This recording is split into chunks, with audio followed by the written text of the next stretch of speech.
It's 9 wins in a row for the Dodgers. Bobby Miller looked great. Ryan Yarbrough looked great. The offense didn't look great, and then it looked really great. Maybe it's inevitable. So that's all that we're going to get into. So let's get locked on Dodgers. You are Locked On Dodgers, your daily Los Angeles Dodgers podcast. Part of the Locked On Podcast Network, your team every day.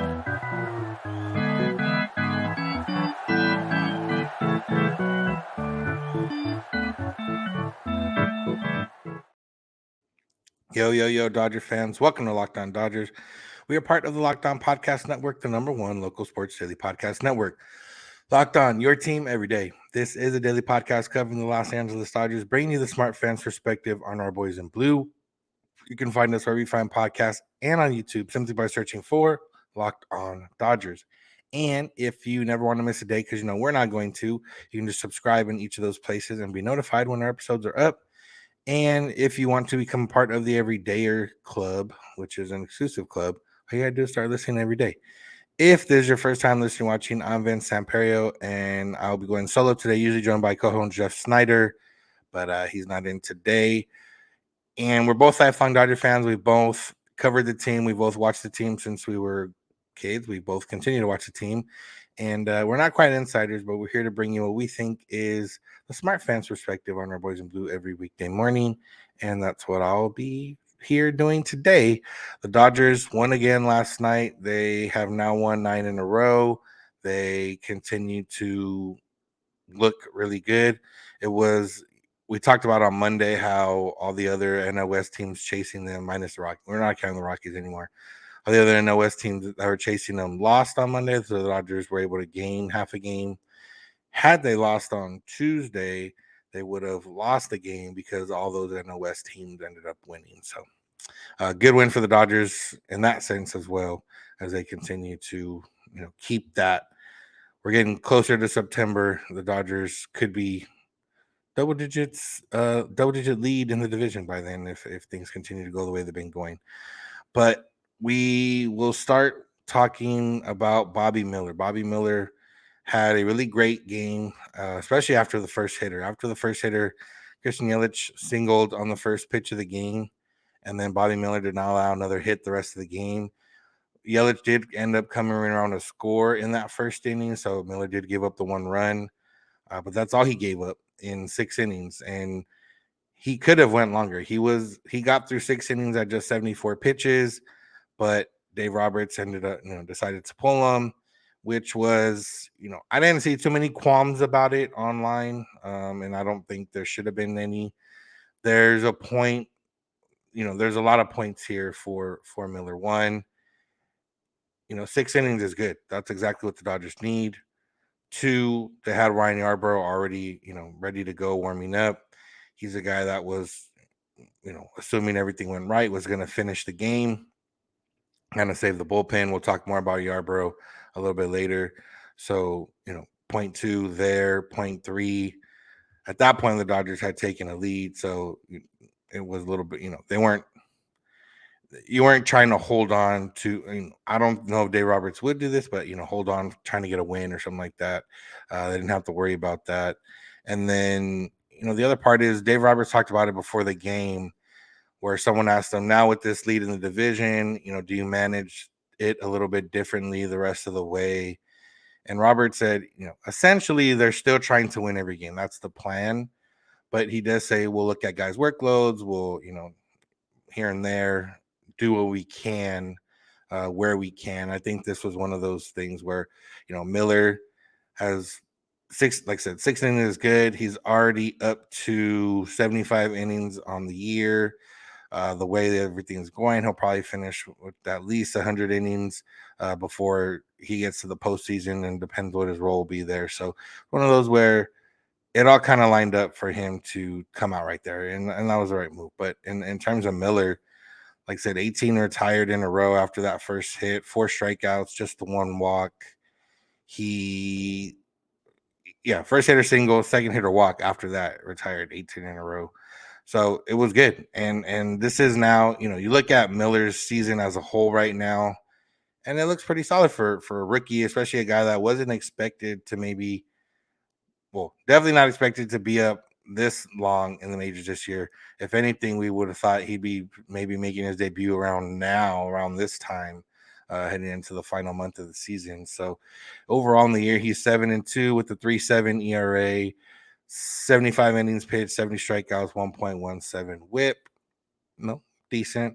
But you look at his last 7 starts, you cut that in half, and he's got a 3.16 ERA, 37 innings, 35 strikeouts, a 1.08 WHIP. So he's starting to round into form. His last 2 starts have been 6 innings, 1 run allowed total. He's starting to figure it out a little bit, and figuring it out in the sense of this season specifically, because I do think with the stuff that he has, he'll eventually play up and have a little bit more strikeout stuff. He's not necessarily doing that right now. He had 4 strikeouts this game, 4 strikeouts the last game, but I think he's figuring out how to get outs, how to move around his pitches, how to sequence his pitches, getting more comfortable. Obviously, the longer he's out there, and he's looking good. He's looking really good. He's still, he's still gonna have growing pains, obviously, but he's starting to look like a guy that the Dodgers can count on the rest of this season and maybe into the postseason. That's kind of really what this next month and a half is going to be like. What is Bobby Miller going to be to the Dodgers in October at this point, because he's going to factor in somehow. And Dave Roberts, earlier, maybe a few weeks ago, he had said, he mentioned like Emmett Sheehan and Michael Grove and even Pepio as some guys that could come out of the pen for the Dodgers later in the year if they needed to.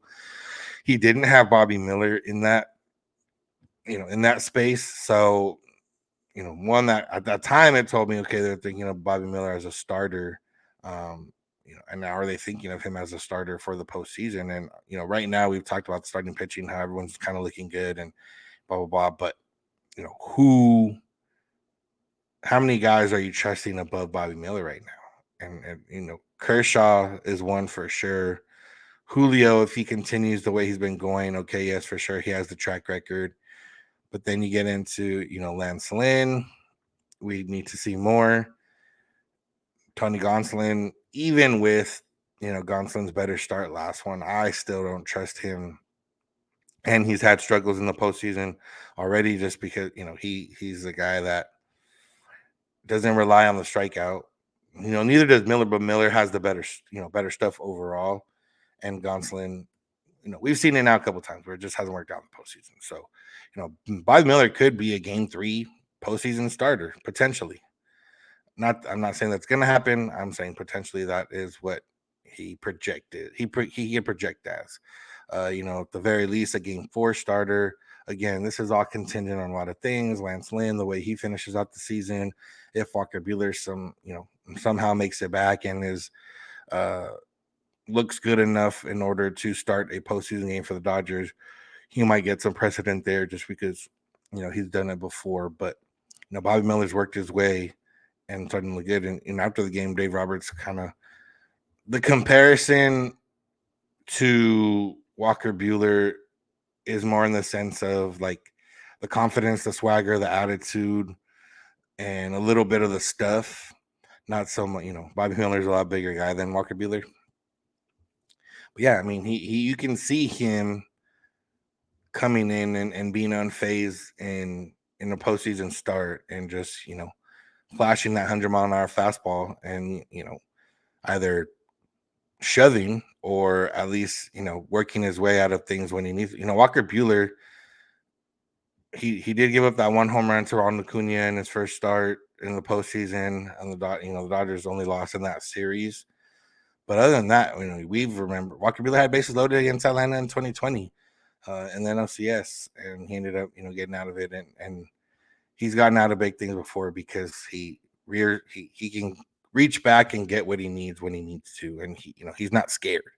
So I think Bobby Miller has that same mentality. So it's been fun to watch him progress this season, and I hope he continues to show what he's made of, show what he's capable of, and earn a spot in October, which would be really fun to see him in October. So next part we're going to get into is the offense. The Dodger offense was quiet, and then it wasn't quiet. So that's what's on tap. So make sure to keep it locked on Dodgers.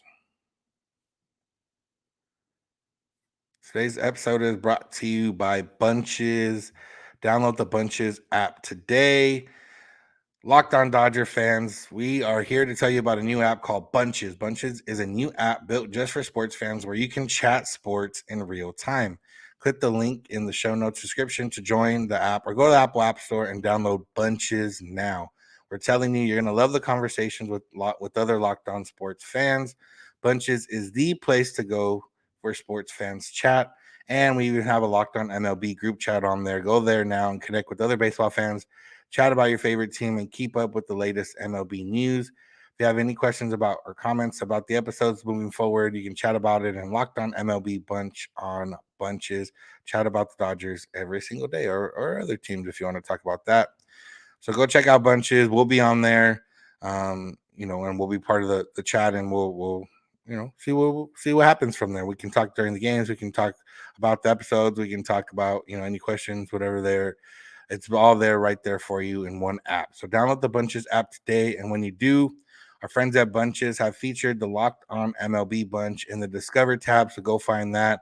You can click the link in the description on YouTube or in the show notes today to join the Locked On MLB Bunch community today. That's it. Go download Bunches.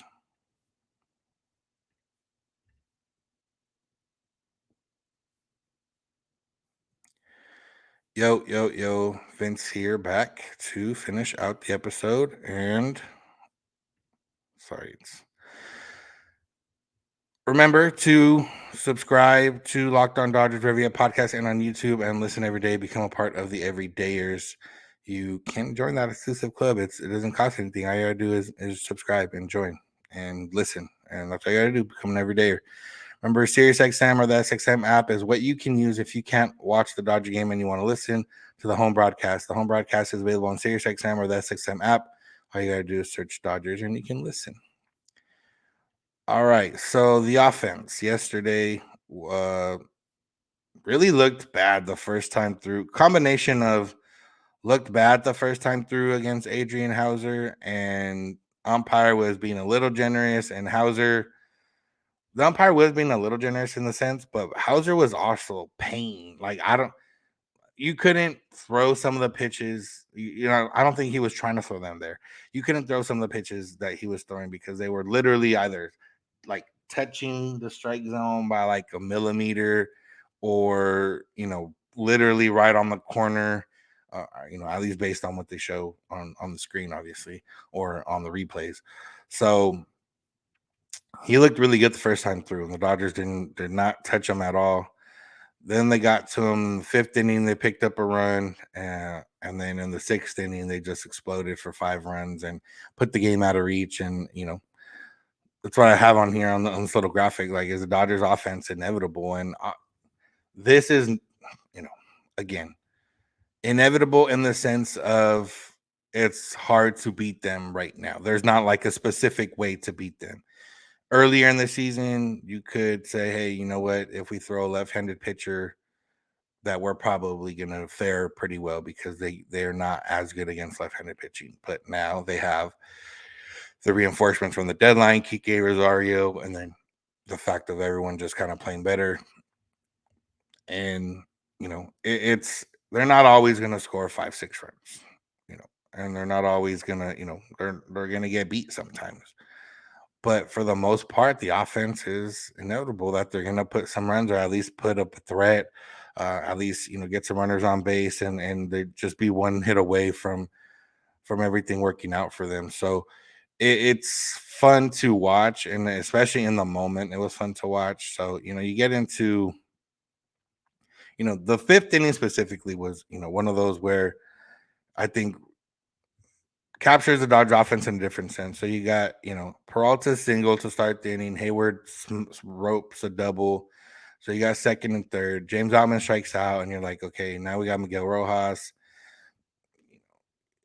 And this is the thing, like with Miguel Rojas, even if he's not good at hitting, which he has been a little bit better, but I'm saying, overall, not the best hitter, but he puts the ball in play. So what does he do? He hits, ground ball that's a little bit up the middle, scores the run. He gets out, but scores a run on RBI. in years past, and this is kind of what we talked about yesterday when someone asked the question about does this Dodgers team strike out less, and you have it right there, perfect. When second and third, nobody out, James Outman struck out, but then Miguel Rojas grounded out, got the run in. And that's all you need. Like, you just need one person to get that run in. So did they still strike out? Yes, but did they also get the run in after that? Yes. So it worked out for them.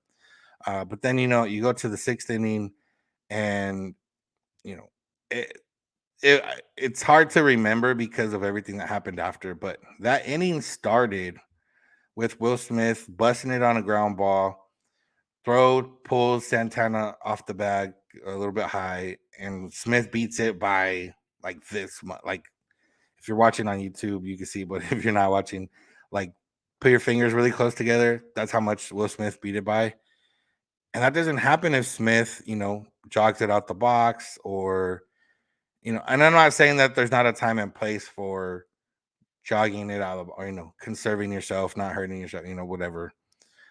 But in that moment, looking for a run, Will Smith runs it out. Makes it a tougher play than it is. The throw ends up pulling Santana off the bag. He ends up being safe. And then that just kind of opened the gates. After that, Max Muncy single, JD Martinez left a dent in the wall with the double. And then they change pitchers. They bring in a lefty. So the Dodgers switch out. And they pinch hit Kike, for Peralta. Kike singles. They pinch hit Ahmed Rosario for Hayward. Rosario ends up getting out, but then Outman singles, Rojas singles. They change the pitcher again. Mookie Betts singles, and then all of a sudden the Dodgers are up 6-1, and without a benefit of a home run, which is something that the Dodgers still hit a good amount of home runs, but for those that say, they shouldn't focus on home runs, there's a lot of times they've had big innings without home runs, and they've been able to, sustain innings by putting the ball in play, by getting base hits and everything else. And I do think that's a little bit of a, home runs are still good because home runs put runs guaranteed. And I think the Dodgers relying on home run has been overblown in the past. I don't think it's been a matter of, they've always focused on the home run or whatever the case is. But I do think that it at this point, the offense is in a spot where they can score runs in a few different ways. And one of those ways, we saw the fifth inning, they scored. They got the 2 hits they needed. They didn't get the big hit they needed, but they got the run in and they tied the game. And then you get to the next inning, and you beat out a ground ball, and then you start a string of hits, like hit, change pitcher, hit, change pitcher, hit. It started a string of it. So the Dodgers offense, while it may not be as top heavy as it's been in the past, it is still top heavy in the sense, but the lineup is hard to get through. And if Miguel Rojas is the guy that you're not worried about as much. He had 2 RBI last night, and one of those an RBI hit, and the other one was just putting the ball in play when you needed to. So, other than nights right now when Austin Barnes is playing, and he's been better of late. That's pretty low bar for him in terms of being better, but he has been better of late. Offense is hard to get through. They can, go after. They can go after you in different ways. They can, last night, Peralta and Hayward start the game. They came through to score the first run, and then boom, later in the game, lefty comes in.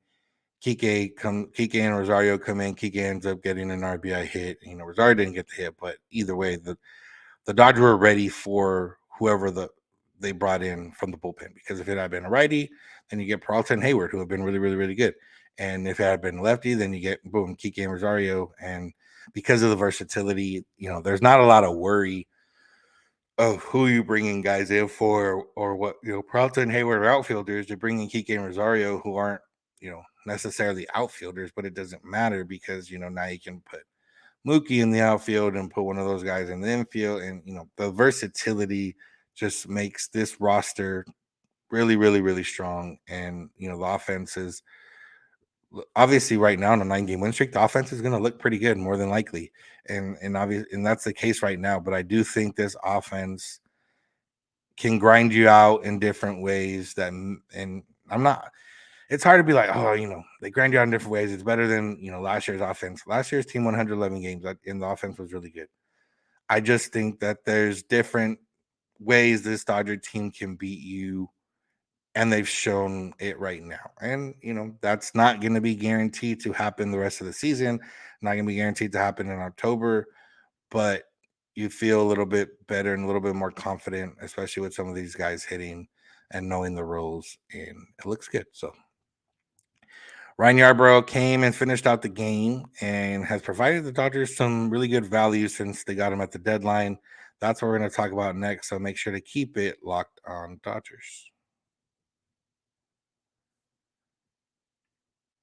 eBay Motors. This episode is brought to you by eBay Motors. For a championship team, it's all about making sure every player is a perfect fit. It's the same when it comes to your vehicle. Every part needs to fit just right. So the next time you need parts and accessories, head to eBay Motors. With eBay Guaranteed Fit, you can be sure every part you need fits right the first time around. Just add your ride to my garage and look for the green check to know the part will fit or your money back. Because just like in sports, confidence is the name of the game when you shop on eBay Motors. With over 122 million parts to choose from, you'll be back in the game in no time, guaranteed. After all, it's easy to bring home a win when the right parts are guaranteed. Get the right parts, the right fit, and the right prices on ebaymotors.com. Let's ride. eBay Guaranteed Fit, only available to U.S. customers. Eligible items only. Exclusions apply.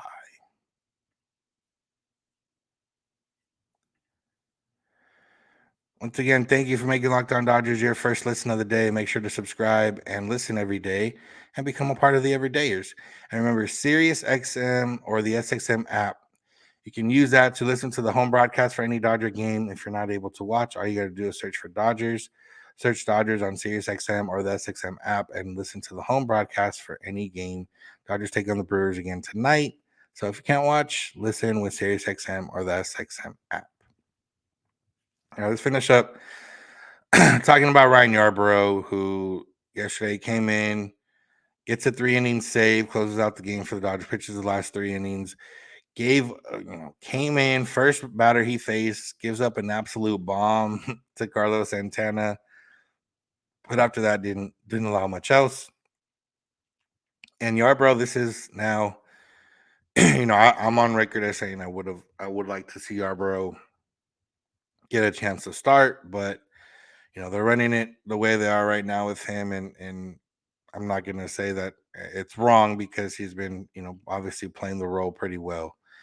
He's now made 3 appearances. In those 3 appearances, he's thrown 10 1/3 innings. He's given up 2 runs only. It's a 1.74 ERA, just the 5 hits. And the 2 runs have come off solo home runs. So, in the times he's come in, I don't think he's. I don't remember. I don't think he's come into any like close games. I think the first game was closer because he came in right after Michael Grove earlier in the game. But the other times he's come in and the game's already been there. But regardless, he's been great for the Dodgers. And Dave Roberts talked about him a little bit, and kind of what he does for this team, and the length that he gives, the fact that he's able to go, every 4 days. And the way that it obviously it's beneficial the way this Dodger team is playing right now, because yesterday, had it been a close game, had it been a 2-1 game, and Ryan Yarbrough, you're not planning on using Yarbrough to close out that game in a close game, and maybe you might be, but you can't guarantee that. So it's hard to put him in that situation. Like, okay, well, he's going to come in, and then we might only use him for inning, and then you don't know how he's going to respond to that. When he's going to be able to throw again, whatever the case. Well, Dave Roberts knows that, but I'm just saying in general, the situations he's been using have been perfect. Like last night, boom, Dodgers only need 2 pitchers. Now they have all their relievers for this game on Wednesday, and even if all their relievers throw on Wednesday, assuming they don't throw like more than 25 pitches, they have all the relievers for Thursday as well. And Thursday, they're facing Corbin Burns. Might be a little bit of a closer game. Red's hard to come by. They might need that bullpen a little bit more. So the way he saves the saves the bullpen on a given day is very big. And we talked about the Dodgers deadline as a whole, and overall, right now all the guys are performing. Kike, Rosario, Lance Lynn, Joe Kelly before he got hurt, and now Yarbrough. And it wasn't, I don't know when this movie came about. I would like to, I don't know if Friedman will talk again or if this will ever, be able to find out. Like, did Yarbrough come about because Eduardo Rodriguez, used his no trade clause, or was Yarbrough always kind of on the radar, and it was going to be in addition to another starting pitcher they brought? The way they're using him, made it seem like, okay, maybe, we didn't get him to be a starter, and that's what it seems like. But he's just as beneficial as a starter right now, and it shows that there's a way you can see him being used in October in this sense. If a Dodger starter goes 6 innings, 5-6 innings, and the game is, even if the game's close, you can bring them in and you can still trust them. But if the game, let's say the Dodgers offense puts up some runs and you got a 6-1 game in a postseason game, and now you got a guy that's going to close out the game for you and save your arms, and that's big. And especially for what we wanted coming out of the deadline was length, or just innings in general. Lance Lynn's been able to give him that length. He's gone 7, 6, and 5 in his 3 starts so far. Yarbrough's closed out a couple games and gone 4 in the third, and the other one in the middle of the game. The Dodger bullpen is more rested than it was before, and they kind of need it right now because they got a couple guys down with Joe Kelly and Yancy Almonte, and kind of how Roberts talked about before the game of finding ways to manage guys' workloads. I think that partially goes to the bullpen as well, or a big part of it, because Freddie Freeman's going to play every day. Mookie Betts, for the most part, is going to play every day. Maybe Will Smith will be the one guy, and we'll have to see a little bit more Austin Barnes. But offensively, the guys get enough days rest, or are part of some kind of platoon. And I think the starting pitching and the relievers is kind of where it's at, and Ryan Yarbrough is going to help out with that, because, like I said, no real Dodger relievers were used on Tuesday because Yarbrough was able to close out that game. And whenever the Dodgers use him again next, it's probably going to be in a similar situation where he's going 3-4 innings behind the starter and maybe closing out a game and saving the Dodgers in that day. Now, I don't think they're going to attach him to anyone specific. Like this game, he was attached to Bobby Miller. He came in after Michael Grove. The other time, forget who he came in after in that other game when he closed it out. But he's come in, like I said, situations when they've needed him to come through. And let me find this Rockies game. Well, Kershaw. He came in after Kershaw last week. So if they can just find, hey, you know what, we're going to attach you to this guy today, and we're going to try to get through this game with just 2 pitchers. And that's a benefit for the Dodgers, and that's a big win. So, while the deadline didn't have the big name we were looking for, they found guys to fit roles that they needed, and Ryan Yarbrough has fit that role that we've needed. And it's been, I don't know, fun to watch. He's one of those guys where it's fun because you're like, he throws high 80s and he mixes stuff around. And if you're somebody who throws, or plays, or, throws around that, maybe you're like, oh, I hit 85 in high school. You're just like, oh man, maybe I did have a chance, but you probably didn't. But sorry to tell you, but Ryan Yarbrough is doing it, so it's fun to watch. So that's gonna do it for today's episode. Thank y'all for listening. Thank you for making Locked On Dodgers your first listen of the day. Make sure to subscribe and listen every day and become an everydayer. It's a great club to be a part of, and you can feel a sense of pride by being an everydayer. Remember, SiriusXM or the SXM app is there for you if you want to listen to the home broadcast for any game. All you got to do is search for Dodgers. Jeff is on Twitter at Snydog. I'm at Vincent's91, and you can find Locked On Dodgers on Twitter or Instagram at Locked On Dodgers. You can send me or Jeff a DM right now while Twitter DMs are being weird. So go do that if you want to get a hold of us. You can also get a hold of us via email, lockedondodgers@gmail.com, or via voicemail text at 323-863-LOCK. That's 5625. We're here every weekday morning, and we hope you'll be with us. When you get in your car, if you're at home, tell your smart device play podcast Locked On Dodgers. And remember, you don't have to agree. You just have to listen. Have a good one.